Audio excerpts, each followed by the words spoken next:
বলে না? তাহলে আমরা শুধু একাদশীটা রেখেছি কার জন্য? যারা বিধবা তাদের জন্য একাদশী। কি হরে কৃষ্ণ, একাদশী কারা করবে? তোমরা বিধবা, তোমরা করবে একাদশী, সাধবা করবে না। জগতে প্রচলন হয়ে গেছে, কিন্তু এটা কি শাস্ত্র নিষেধ করেছে? যদি নিষেধ সেরকম হতো, এইখানে দেখছো বলছেন সপুত্রশ্চ ভার্যাশ্চ স্বজনেই ভক্তি সংযুত একাদশা উপবাসে পক্ষয় উভয়েরপি।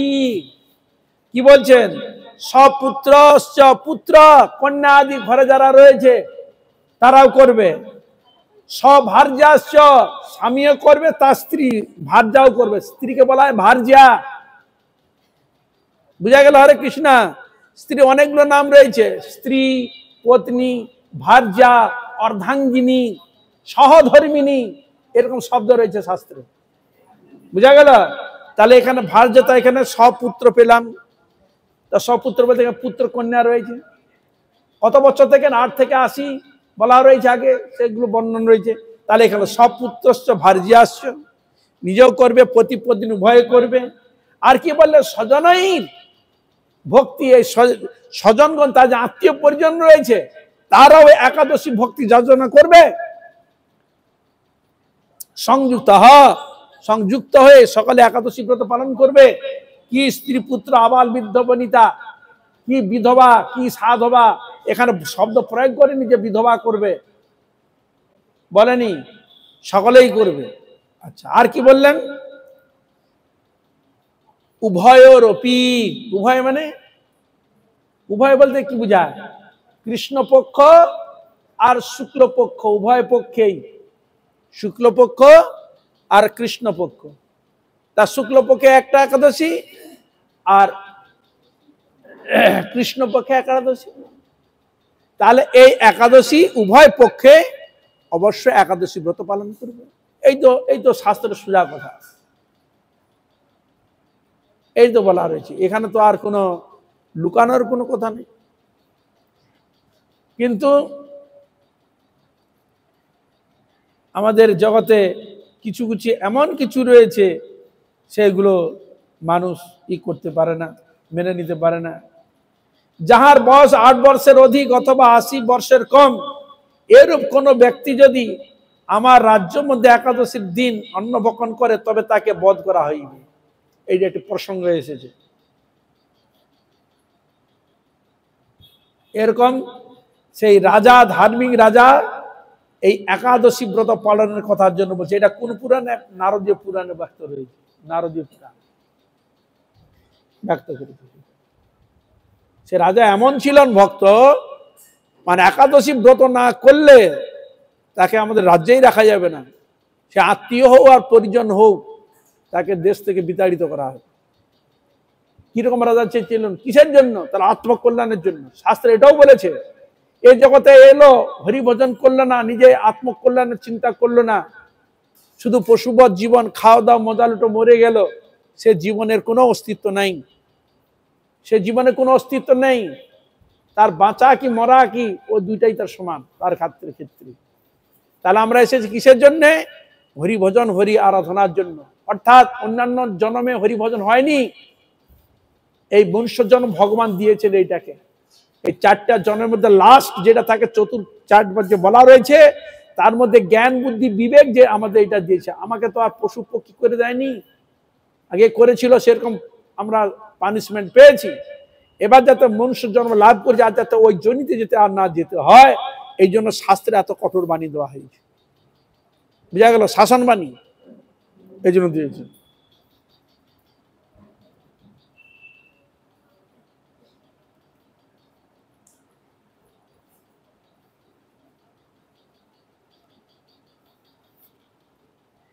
এইসব প্রসঙ্গগুলো শাস্ত্রে রয়েছে।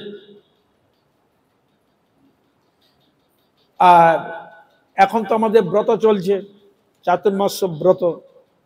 তা ব্রতের মধ্যে একটা একাদশী যদি করা যায়, তাহলে এত ফল অধিক লাভ করা যেতে পারে। এই ব্রতের মধ্যে যে একাদশী গুলো, এই একাদশীর মহিমা আরো অত্যধিক বেশি। আর ভগবান তার ভক্তকে আরো উত্তর উত্তর ভক্তি বৃদ্ধিকে জাগ্রত করার জন্য, প্রকট করার জন্য এর জন্য ব্রতটা দিয়েছে। বলে ওরে বাবা, একে উপবাস, একে ব্রত, অনেক কিছু জিনিস চলবে না, এটা চলবে না, সেটা দিল।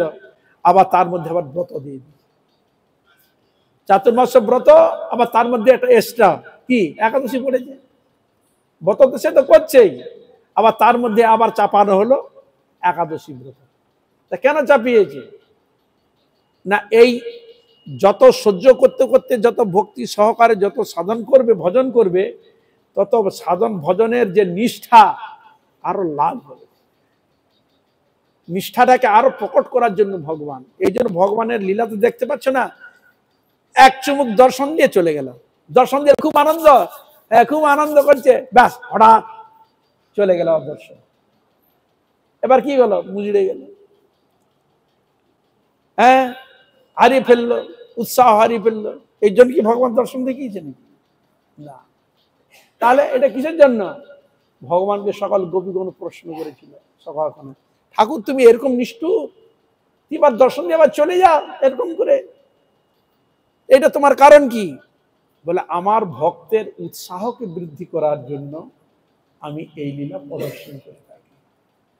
হ্যাঁ, তুমি তখন কি ভাববে, দর্শন দিল আবার চলে গেল কেন? তুমি বলে হয়তো আমার কোনো অপরাধ হয়েছে, কোথাও আমার ত্রুটি হয়েছে, হয়তো আমি সেরকম ভগবানকে এই দিয়ে ভগবান তিনি বুঝে চলে গেছে। তখন তুমি না, তা আমি আরো ভালো করে ভজন করবো, আরো ভালো করে সাধন করব, আরো ভালো করে ভক্তি বস্তুকে আরো পালন করার চেষ্টা করব, আরো বেশি করে হরিনাম করব, আরো বেশি করে আমি করব। তখন তোমার মন মধ্যে কি হবে? উৎসাহ যাবে। হ্যাঁ, তো এই যে ভগবান যে চলে গিয়েছিলেন বৃন্দাবন ছেড়ে, লৌকিক দৃষ্টিতে যখন চলে গেছেন, সত্যি কি তিনি চলে গিয়েছিলেন? তার গোপীগণ কি নিয়ে তারা কেঁদেছিল?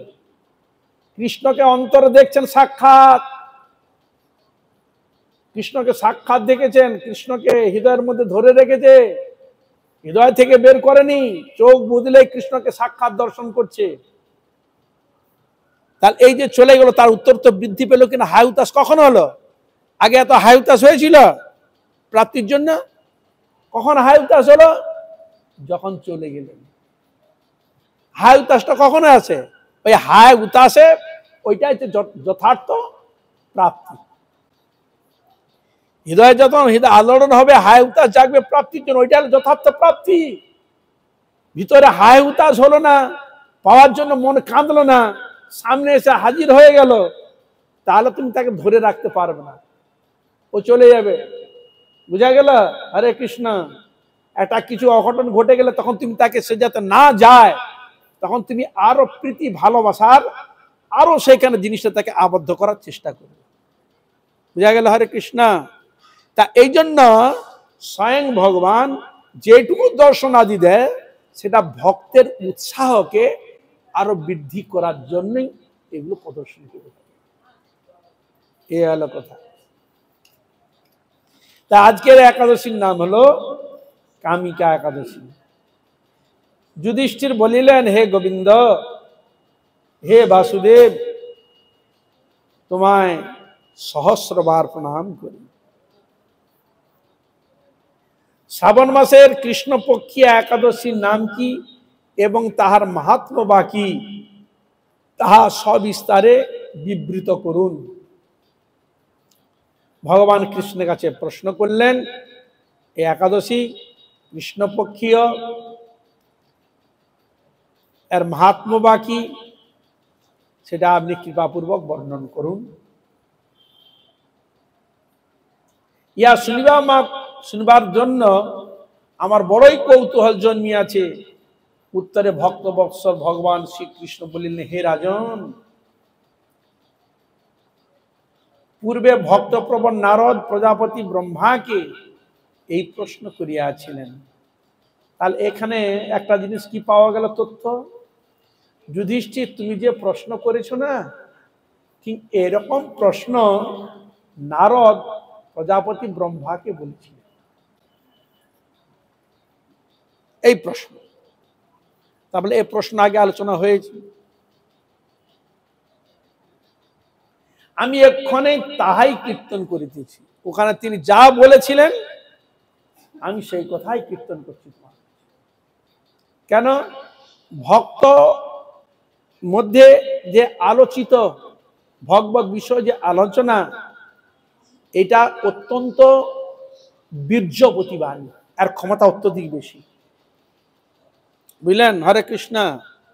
ভক্ত এই জন্য গুরু মন্ত্র এর এত মাহাত্ম এতটা কেন না? তার পরম্পরা কর্তৃক গুরু মন্ত্র পেয়েছেন, সেই মন্ত্রতে ইনি সিদ্ধত্ব প্রাপ্ত হয়েছেন, এই জন্য এর মন্ত্রের ক্রিয়া অত্যধিক বেশি। বুঝা গেল? হরে কৃষ্ণ। কেন? ভক্তকে আস্বাদন করেছে, আস্বাদন করে একে আস্বাদন করাচ্ছেন, তাহলে এই জন্য এর সাধনের বল অত্যধিক বেশি, খুব তাড়াতাড়ি ক্রিয়াবতী হয়। তার মধ্যে নানা রকম যদি কোনো মানে দোষ ত্রুটিও যদি কিছু থেকেও থাকে, তার সাধন প্রভাবে ওর ভিতরে যে দোষ ত্রুটিগুলো নষ্ট হয়ে যায়, মানে শুদ্ধ হয়ে যায়। এই জন্য শব্দটা হচ্ছে দীক্ষা। দি মানে দিব্যজ্ঞান, খা মানে পাপ খালন, আর সে পাপ কার্য করবে না। বুঝা গেল? হরে কৃষ্ণ।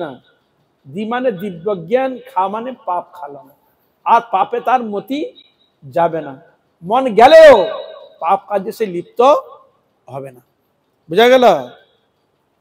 আগে হয়তো সে খেত, দোকান রাস্তা দিয়ে যাচ্ছে, ওরকম অনেক জিনিস সাজানো আছে, আপনার খেতে মন চাইতে পারে, কিন্তু আপনি নিতে চাইবেন, ইচ্ছা হবে না, গেলেও কেন? আমি সংযত হয়ে গেলাম। কেন? সদ্গুরুর মন্ত্র কৃপা শক্তিতে, নাহলে তো গিয়ে সঙ্গে সঙ্গে আরম্ভ করে দিবে। এই জন্য দীক্ষিত ব্যক্তি যারা সদ্গুরুর কৃপা পেয়েছেন, অন্যান্য কিছু জিনিস কিছু করতে গেলে, আনতে গেলে তার হৃদয়ের মধ্যে একটু বাধা সৃষ্টি করবে। এটা আমি করছি, যাবে কি? ঠিক কি না, ই আছে না, নেব না। তার মধ্যে ভার ভার চিন্তা ভাবনা করাবে। কেন? সেখানে গুরু শক্তি তার মধ্যে সংযোজিত রয়েছে, মন্ত্র কৃপা শক্তি সংযোজিত রয়েছে। কিছু করার আগে তাকে 100 বার ভাবাবে। আর যাদের মধ্যে ভাবাবে না, ঠিক মতো তার হয়তো মন্ত্র ঠিক সাধনা ঠিক যাজিত ঠিক মতো হয় না। এটা এই জন্য ভক্তর সঙ্গে যে কথাগুলো, ভক্ত ভগবানের যে কথা, এটা অত্যন্ত বীর্য প্রতিবান, আর ক্ষমতা অত্যধিক বেশি। এই জন্য সৎসঙ্গের এত মাহাত্ম। সৎসঙ্গের মাহাত্ম এত কেন? এই জন্য মাহাত্ম। সে ভজন পরায়ণ ব্যক্তি, আর যে শুনতে যাবেন তিনিও ভজন করবো এরকম বড় ভাবনা নিয়ে তো আসে নাকি? হ্যাঁ, আমাদের সৎসঙ্গ করার উদ্দেশ্যটা কি? একাদশী ব্রত করেছি, আমার যাতে ভগবানের প্রতি আরো হৃদয়ে ভক্তি জাগ্রত হয়, তাহলে সৎসঙ্গ করলে কি হবে? আমাকে আরো একটু ভক্তির দিকে অগ্রসর করে নিয়ে যাবে। এই জন্য তো আসা নাকি? হরে কৃষ্ণ। হ্যাঁ, আমি যাচ্ছি, আমি যাতে কিছু ভক্তি লাভ করতে পারি, কিছু আমার আত্মকল্যাণ হতে পারে, সেই জন্য আমি আসছি। আর তিনিও দেখলেন ভগবানের কথা শ্রবণ করলে আমাদের অবশ্যই মঙ্গল হবে, আমারও মঙ্গল হবে, আপনারও সকলেরই মঙ্গল হবে, আরো ভগবানের প্রতি উত্তরোত্তর ভক্তি বৃত্তি জাগ্রত হবে। এইরকম নিয়ে জগৎ কল্যাণকারী হরিনাম, হরিকীর্তন, হরিকথা, সৎসঙ্গ, তাই শাস্ত্রে এর কথা অধিক বর্ণিত হয়েছে।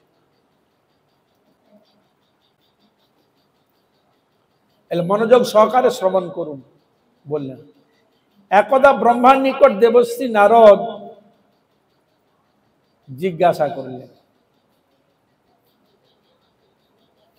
হে ভগবান, শ্রাবণ মাসে কৃষ্ণপক্ষিয়া একাদশীর নাম কি? জিজ্ঞাসা হওয়াটাই স্বাভাবিক।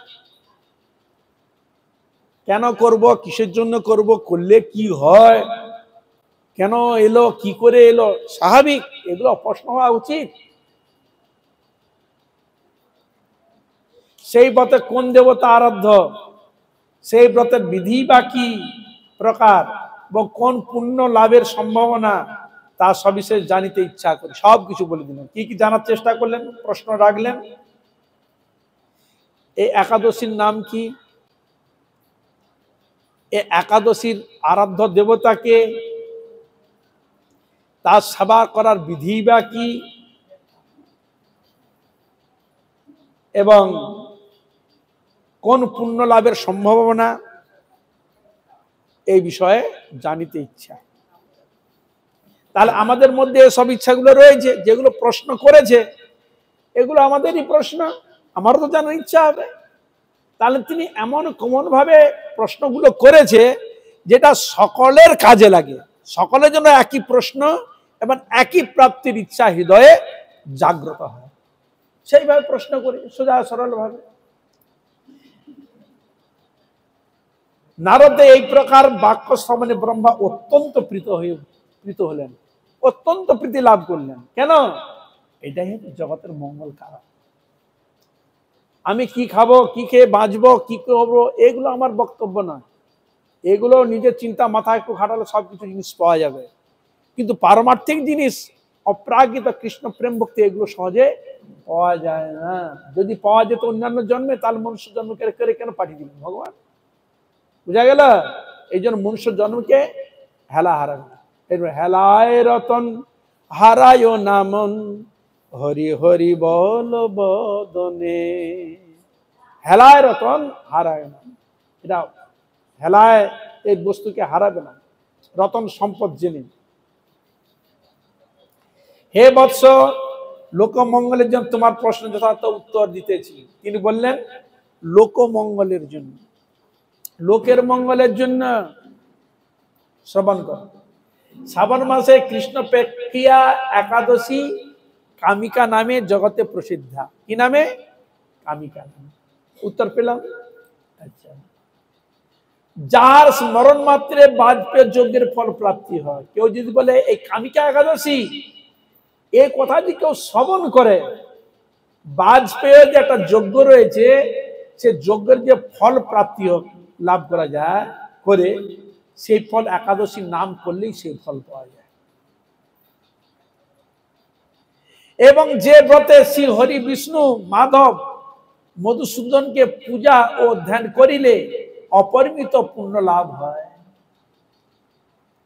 আর যে ব্রতে মানে একাদশী ব্রতে, মানে কামিকা ব্রতে, একাদশী ব্রতে যে হরির অনেক নাম রয়েছে, হরি, বিষ্ণু, মাধব, মধুসূদন, অনেক নাম রয়েছে। যে কোনো নামে হোক, এই হরি মধুসূদন ভগবানকে যদি তার পূজা করা যায়, তার চিন্তন করা যদি যায়, তাহলে কি হবে? অপরিমিত পুণ্য ফল লাভ হয়। পরিমাণ বলছে না, অপরিমিত বলতে কি বোঝায়? অধিক, বর্ণনাতীত, বর্ণন করা যায় না। একাদশী তিথিতে, কামিকা একাদশী তিথিতে ভগবানের ধ্যান পূজাদি করা যায়, সে যে কত কি যে লাভ করে বর্ণাতীত, বর্ণনা করা যায় না। বুঝা গেল? আচ্ছা, গঙ্গা, গোদাবরী, কাশী, নৈমিষারণ্য, পুষ্কর তীর্থ দর্শনের সমস্ত ফল একমাত্র কৃষ্ণ পূজা হইতেই কোটি গুণ অধিক ফল প্রাপ্ত হওয়া যায়। কি বললেন? গোদাবরী স্নান করলে, কাশীতে বাস করলে, নৈমিষারণ্যে বাস করলে, পুষ্কর তীর্থে স্নান করলে, তীর্থ দর্শন করলে যে ফল হয়, একমাত্র এই কামিকা একাদশীতে কৃষ্ণ পূজা করিলে কোটি গুণ অধিক ফল লাভ করা যায়। কোটি গুণ অধিক, 2-1 গুণ নয়, 2-4-5 গুণ নয়, কোটি গুণ অধিক। তাহলে মহিমা কত চিন্তা করুন, ভাববার বিষয়। এত মহিমা। সাগর ও অরণ্যযুক্ত পৃথিবী দানের ফল। এবার দানের মহিমা বলছে। সাগর ও অরণ্যযুক্ত পৃথিবী দানের ফল। সাগর সদৃশত, আর হচ্ছে অরণ্য মানে বন যুক্ত দানের ফল। অরণ্য সবৎস দুগ্ধবতী, মানে গাভী পেটে বৎস রয়েছে, এরকম গাভী দান অনায়াসেই ব্রত পালনে লাভ হইয়া থাকে।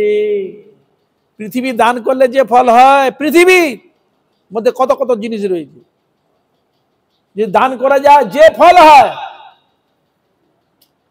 একমাত্র একাদশী তিথি যদি ব্রত পালন করা যায়, সেগুলো অনায়াসে লাভ করা যায়। এই হলো ব্রতের মহিমা।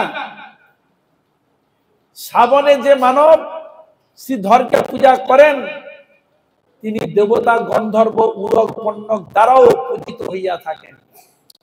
শুধু তাহাও নয়, তিনি যদি শ্রীধর ভগবান গোবিন্দকে যদি পূজা করে, দেবতা গন্ধর্ব পণ্যক উরগ যত প্রকার দেবতা বা দেবী রয়েছে, বুঝলেন, হরে কৃষ্ণ, তাদের দ্বারা পূজিত হয়ে থাকেন। কে? যিনি একাদশী ব্রত পালন করেন, দেবতাগণ তার পূজা করেন। আমরা দেবতাকে করার জন্য লালায়িত, আর যিনি এই ব্রত পালন করেন দেবতাগণ দেবীগণ তার সেবা করার জন্য তৈরি। কি বলে? হরে কৃষ্ণ। হ্যাঁ, চিন্তা করুন, দেবতা গন্ধর্ব উরগ পণ্যক দ্বারাও পূজিত হইয়া থাকেন। তাহলে একজন বিষ্ণু ভক্ত, কৃষ্ণ ভক্ত এই ব্রত পালনকারী, তার কত মহিমা চিন্তা করুন তো। এইগুলো যদি আমরা চিন্তা করি, ভাবনা করি, ভজন যদি মাপ দেখেন না, কল্পনা করতে পারেন না। যদি সত্যি সত্যি যদি সেরকম করা যায়, তাহলে আমরা এমনকি বলেছে দেবতাগণও মানুষ জন্ম লাভ করতে চায়, আবার সাধন করে ভজন করে যেতে চায়। দেবতাগণ মনুষ্য জন্ম লাভ করতে চাচ্ছে, মানে মনুষ্যই আসবে এখানে, সাধনকে আরো প্রশ্রয় বুঝা যাবে। এখানেই সবকিছু মানে অর্জন করা যায়।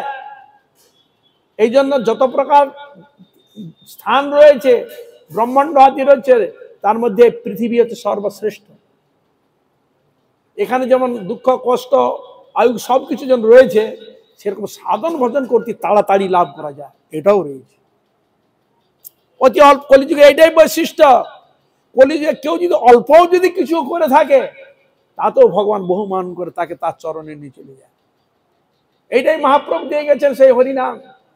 এই হরিনামকে আশ্রয় করে তার সাধন ভজন করো, ব্রত আদি পালন করো, যে ভগবান অচেই তোমার কৃপা করবে।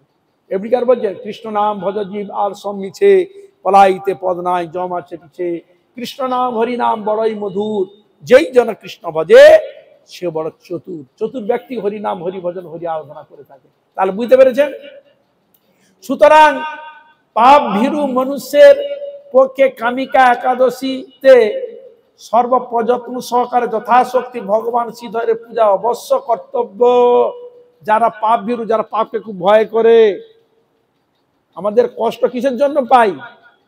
প্রাপ্তি পাচ্ছি কিসের জন্য? স্ব কর্ম অনুযায়ী পাপ করেছি, সেই জন্যই তো। যদি পাপের দ্বারা কর্মফল যদি ভোগ না হতো, তাহলে গোস্বামীগণ কীর্তন করতে না। কি বলছেন সেখানে? তবে জানি পূর্ব জন্মে আছে কত পাপ কর্মে, তে লাগি বিধাতা তোরে বাম, ওরে মন রুচি নহে কেন কৃষ্ণ নাম। কৃষ্ণ নামের রুচি কেন হচ্ছে না? তুমি জানবে তো পূর্বজন্ম অনেক কিছু পাপ করে এসছো, সেই পাপের জন্য আমার হরিনামে মন যায় না, মন মতি হয় না। বিধাতা আমার প্রতি বাম হয়ে গেছে, আমার প্রতি সব সরে গেছে, শুভ দৃষ্টি বলে কিছুই নেই। বুঝা গেল? হরে কৃষ্ণ। হ্যাঁ, এই জানতে হবে। যাহারা পাপ পঙ্কপূর্ণ সংসার সাগরে নিমগ্ন, এই ব্রতই তাহাদের উদ্ধারে একমাত্র উত্তম উপায়। এখানে বলে দিচ্ছেন, যারা সবসময় পাপ কার্যে লিপ্ত, পাপ পঙ্কিলের মধ্যে রয়েছে, উঠার কোনো মানে রাস্তাই নাই, মুক্ত হওয়ার কোনো চান্সই নাই, তাকে জমের যাতনা পেতেই হবে, এরকম ধরনের রয়েছে না। এখানে বলছেন একাদশী ব্রত যদি পালন করেন, আপনি যত প্রকার পাপী হোক না কেন, সে অনায়াসে উদ্ধার হয়ে যাবে। বিদায় গৌর প্রেমানন্দ। আর যে মনুষ্য বলে আমি তো পাপ করি না, আমি করবো কেন, সে তো ভোগী। সে কোনোদিন তার জীবনে ওই পশুর পথ জীবন যাপন করার জন্য এসেছে। খাও দাও মজা লুটা চলে যাও, হাসি ফুর্তি করে খেয়ে দিয়ে চলে যাও, এরকম জীবনে কোনো লাভ নেই। এই জন্য তারা হরি সাধন হরি কীর্তনে খুঁজে না, তাদের জন্মটা অন্য আবার ইতর জন্ম চলে যাওয়ার চান্স থাকে। এই জন্য সৎসঙ্গ করলে আমরা পূর্ব জন্মে ইতিবৃত্ত কথা এসব হওয়ার কারণ আমরা জানতে পারি সৎসঙ্গে। এই জন্য সৎসঙ্গ করা অবশ্য প্রয়োজন। এই জন্য যাদের সৎসঙ্গ করা প্রবৃত্তি এসেছে, তাদের চরণে আমার কোটি কোটি দণ্ডবত নমস্কার। তাদের চরণে আমার কোটি কোটি নমস্কার। আপনার কৃপা করে সৎসঙ্গ করা প্রবৃত্তি যেন আমার হৃদয়ে জাগে, যে ভগবানের ভক্তি যেন হৃদয়ে লাভ করতে পারে, এটাই প্রার্থনা। একমাত্র ব্রতের নেই পবিত্র পাপহারী শ্রেষ্ঠ ব্রত কোথাও দেখা যায় না। এখানে বলছেন পাপহারী শ্রেষ্ঠ ব্রত কোথাও দেখা যায় না। হে নারদ, ব্রহ্মা বলছেন হে নারদ, শ্রীহরি স্বয়ং ইহার মাহাত্ম্য বড় কীর্তন করিয়াছেন। স্বয়ং শ্রীহরি এই একাদশীর মাহাত্ম্য কীর্তন করিয়াছেন। অধ্যাত্ম বিদ্যারত ব্যক্তির যে জ্ঞান অর্জন হয় এই ব্রত পালন তারা অপেক্ষা অধিক লাভ হইয়া থাকে। যারা অধ্যাত্মরত মানে এই বিদ্যাকে লাভ করার জন্য রত হয়েছে, কিন্তু যিনি একাদশী ব্রত যিনি ভক্তি সহকারে যে পালন করে তা উনি ব্রত আলোচনা করে যে না পায় এ তার অধিক লাভ করতে পারে। বুঝলেন? হরে কৃষ্ণ। রাত্রি জাগরণে সই যারা এই ব্রত পালন করেন তারা কখনো যম ও সংহারকর্তা রুদ্রের মূর্তি দর্শন করেন না। আবার রাত্রি জাগরণ যদি করে তাহলে যমের যাতনা পেতেও হয় না, আর রুদ্রের উগ্র মূর্তি আর দেখতে হয় না, বা কোনো প্রকার দুর্দশাগ্রস্ত হয় না, কোনো প্রকার দুর্দশাগ্রস্ত সে হন না। এই ব্রত পালনকারী কখনো নিচু জনি প্রাপ্ত হয় না। বলছে এই ব্রত যে পালন করে সে কোনোদিন নিচু জনি, নিচু বলতে কি বুঝায়? পশু পক্ষী কীট পতঙ্গ বৃক্ষ লতা ইত্যাদি কোনো জন্ম লাভ করতে হয় না তাকে। এমনকি মনুষ্য জন্ম লাভ করা তার আর কোনো প্রয়োজন হয় না। যোগীগণ এই ব্রত উপবাসের ফলে ঈশ্বর সাযুজ্য মুক্তি পর্যন্ত লাভের সমর্থন। এখানে বলছেন যোগীগণ তারা এই ব্রত পালন করে তার মুক্তি লাভ করতে সমর্থ হয়েছে, যেগুলো সহজে করা যায় না এই ব্রতই তাকে করে দিয়েছে। অতএব সংযত চিত্ত হইয়া সকলেরই শ্রীধরে অর্চন অবশ্য কর্তব্য। এই একাদশী দিনে কেশব প্রিয়া তুলসী পত্রে যিনি হরির পূজা করেন পদ্মপত্রে জলের ন্যায় তিনি পাপে লিপ্ত হন না। যিনি এই কেশবকে তুলসী পত্র দিয়ে পূজা করেন তাকে আর পদ্মপত্রের জলের ন্যায় তাকে পাপে লিপ্ত হতে হয় না। একবার সুবর্ণ ও চতুর্গুণ রৌপ্য মূল্যের উপকরণ দ্বারা পূজায় যে ফল লাভ করা যায় মাত্র একটি তুলসীর দল দ্বারা পূজনে সেই ফল প্রাপ্ত হওয়া যায়। কেউ হয়তো সুবর্ণ চতুর্গুণ রৌপ্য দিয়ে ভগবানের সেবা যদি করে, কিন্তু তাতে যে না তিনি সন্তুষ্ট হয় যে একটা যদি মানে তুলসী পত্র যদি ভগবানকে পূজা করা হয় তাতে অধিক ফল লাভ হইয়া থাকে।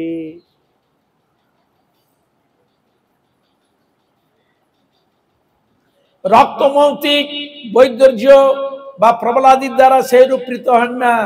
ভগবান তুলসী পাতার দ্বারা যে সন্তুষ্ট হয়, অন্যান্য মুনি মাণিক্য যেসব জিনিসগুলো দিয়ে ভগবানকে সন্তুষ্ট করা যায় না, যেগুলো এত সন্তুষ্ট করা যায় তুলসী পত্রের দ্বারা। যিনি কেশবকে তুলসী মঞ্জরি সহিত পূজা করেন তাহার আজ জন্ম পাপ ক্ষয় প্রাপ্ত হয়। এই তুলসী মঞ্জরি মানে ফুল থাকবে, দলে থাকবে, এই মঞ্জরি দিয়ে যে ভগবানকে পূজা করা যায় একাদশী তিথিতে তাকে আজ জন্ম তার পাপ ক্ষয় প্রাপ্ত হয়। যত যত জন্মে পাপ করেছে সব পাপকে তিনি মুক্ত করে দেন শুধু তুলসী পাতা দিলে। যতদিন তিনি জীবিত থাকবেন সবগুলোকে ধ্বংস করে, তার মধ্যে পাপ করা প্রবৃত্তি আর থাকবে।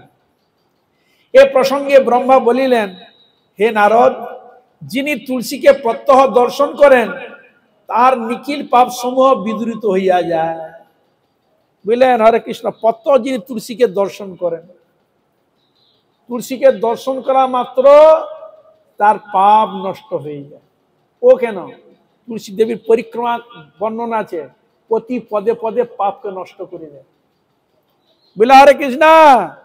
যতবার মন্দির পরিক্রমা করবে, তুলসী পরিক্রমা করে প্রতি পদে যতবার পদক্ষেপ করবেন প্রতি পদে পদে তার পাপকে নষ্ট করে দেবে, ধ্বংস করে দেবে। তাহাকে প্রণাম করিলে রোগ সমূহ দূরীভূত হয়। বুঝলেন? পবিত্রকৃত তো হয়, আবার প্রণাম করিলে তার রোগ দূরীভূত হয়। তার মস্তকে জল সিঞ্চিত করলে যম তার নিকটে আসতে ভয় করেন। তুলসী দেবীর মস্তকে যদি জল দেওয়া হয়, সিঞ্চন করা হয়, যম তার নিকটে আসতে ভয় করে। শুধু তাই নয়, তুলসীর মেয়ে আরো বলা রয়েছে যত্র তুলসী কানঞ্চ তত্র সন্নিহিত হরিহি, যেখানে তুলসী দেবী সাক্ষাৎ বিরাজমান সেখানে সাক্ষাৎ হরি বিরাজমান রয়েছে। বুঝা গেল? হরে কৃষ্ণ, সাক্ষাৎ হরি বিরাজমান রয়েছে। এই জন্য এই বৃক্ষের একটা আলাদা স্পেশাল নাম রয়েছে। আপনি তুলসী বলেন, বৃন্দা বলেন, তো এর আরেকটি নাম হচ্ছে হরি বৃক্ষ। কি বৃক্ষ? হরি বৃক্ষ। তুলসী দেবীর আরেক নাম হরি বৃক্ষ, হরি নিত্য বিরাজমান। শ্রী হরি চরণে তুলসী অর্পিত হইলে ভগবত সান্নিধ্য লাভ হয়। ভগবানের চরণে তুলসী দিলে ভগবানের সান্নিধ্য লাভ করা যায় এবং বিমুক্তি অর্থাৎ ভক্তি ফল প্রাপ্তি হয়। কি হয়? ভক্তি ফল প্রাপ্ত হয়। অতএব হে কৃষ্ণ ভক্তি প্রদায়িনী, তোমায় প্রণাম করি। হে একাদশী, তোমায় প্রণাম করি। যে ব্যক্তি হরিবাসরে ভগবানের সম্মুখে দীপদান করেন, দীপদান মানে প্রদীপ, চিত্রগুপ্ত তাহার পুণ্যের সংখ্যা গণনা করিতে পারেন না। ভগবানের সামনে যদি আরতি করে দীপ দিয়ে, তার যে কি লাভ হয় সে বলতে পারা যাবে না, গণনা করা যায় না সংখ্যা। এবং তার স্বর্গস্থ পিতৃপুরুষগণ দেবতা সহ সমরূপে তৃপ্ত হন। এ তো প্রাপ্তি তো হবেই, আবার পিতৃপুরুষের গণও তার প্রতি সন্তুষ্ট হয়, দেবতা গণও তার প্রতি সন্তুষ্ট হয়।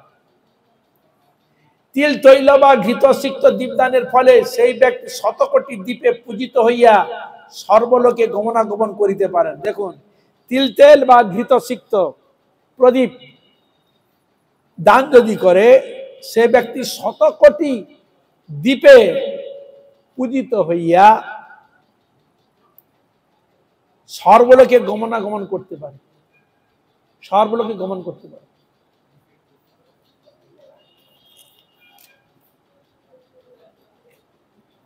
শ্রীকৃষ্ণ বলিলেন,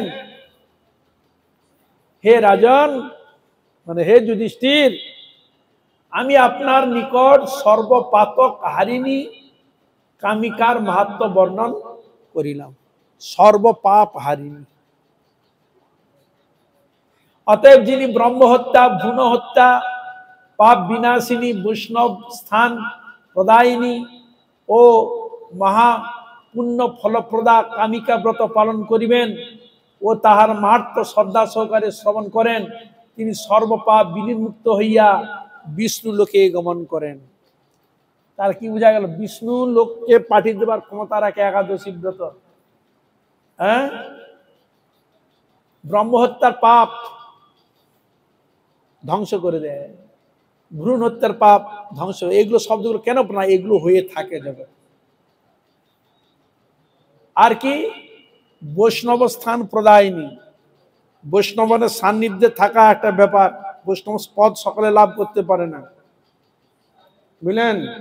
বৈষ্ণব দেবপদ সকলে লাভ করতে পারে, কিন্তু বৈষ্ণব পদ সকলে লাভ করতে পারে না।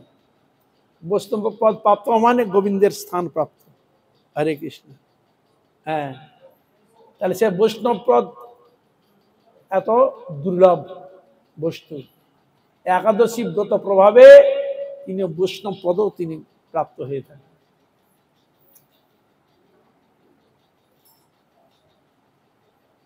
আর সর্বপাপ থেকে দিনের মুক্ত হয়ে তিনি বিষ্ণুলোকে গমন করেন।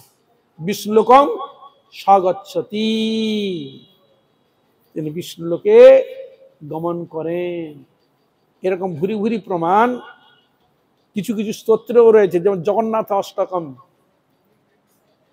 সেখানেও এই জগন্নাথ অষ্টক যিনি পাঠ করবেন সেখানেও বর্ণনা আছে বিষ্ণুলোকং স্বগচ্ছতি, তিনিও বিষ্ণুলোক প্রাপ্ত হবেন। আর এখানে একাদশী ব্রতের ক্ষেত্রে সেটাই বলেছেন, বিষ্ণুলোকেও যেতে পারে।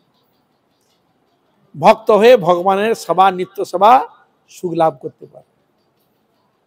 এই হলো স্থান, হলো একাদশীর মহিমা মাত্র। তাহলে আমরা যদি বিচার করে দেখেন যে হরিনামের যেমন তার মহিমা রয়েছে, সেরকম একাদশীরও এরকম মহিমা রয়েছে, সেরকম তুলসীরও মহিমা রয়েছে, পূজারও মহিমা রয়েছে, সেবার মহিমা রয়েছে, সৎসঙ্গের মহিমা রয়েছে, ওনার প্রত্যেকেরই মহিমা রয়েছে। মহিমা নেই এমন কোনোটা না। তাহলে এই জন্য একাদশীর চরণে কোটি কোটি নমস্কার, আমাদের গুরু বর্গের চরণে কোটি কোটি নমস্কার, রাধা কবির চরণে কোটি কোটি নমস্কার এবং পূজ্যপাদ মহারাজের চরণে কোটি কোটি নমস্কার, উপস্থিত সকল ভক্তবৃন্দের চরণে নমস্কার। আপনার কৃপা করুন, আশীর্বাদ করুন যেন এইভাবে হরিগুরু বৈষ্ণবের একাদশীর মহিমা গুণগান কীর্তন করে আমার নরাধম পাপিষ্ঠ জনকে যেন ধন্য করতে পারি। হইয়াছেন হইবেন প্রভুর যত দাস, সবার চরণ বন্ধ দন্তে পরিহার। জয় শ্রীরাম। কৃষ্ণ কৃষ্ণ হরে হরে, হরে রাম হরে রাম, রাম রাম হরে হরে। হরে কৃষ্ণ হরে কৃষ্ণ, কৃষ্ণ কৃষ্ণ হরে হরে, হরে রাম হরে রাম, রাম রাম হরে হরে। হরে কৃষ্ণ হরে কৃষ্ণ, কৃষ্ণ কৃষ্ণ হরে হরে, হরে রাম রাম, রাম রাম হরে হরে। হরে কৃষ্ণ হরে কৃষ্ণ, কৃষ্ণ কৃষ্ণ হরে হরে, হরে রাম হরে রাম, রাম রাম হরে হরে। হরে কৃষ্ণ হরে কৃষ্ণ, কৃষ্ণ কৃষ্ণ হরে হরে, হরে রাম রাম, রাম রাম হরে হরে। হরে কৃষ্ণ হরে কৃষ্ণ, কৃষ্ণ কৃষ্ণ হরে হরে, হরে রাম হরে রাম, রাম রাম হরে হরে। হরে কৃষ্ণ হরে কৃষ্ণ, কৃষ্ণ কৃষ্ণ হরে হরে, হরে Ram Ram Ram Hare Hare. Hare Krishna, Hare Krishna, Krishna Hare Hare, Hare Rama, Hare Rama, Rama Hare Hare. Hare Krishna,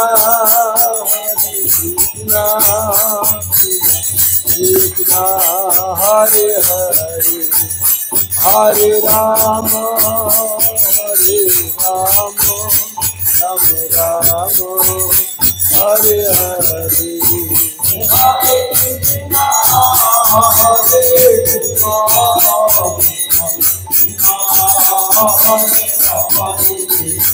Hare Rama,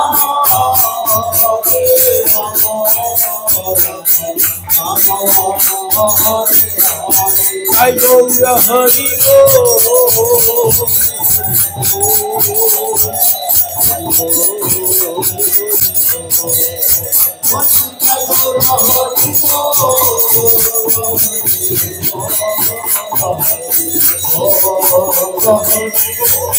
I go to Hari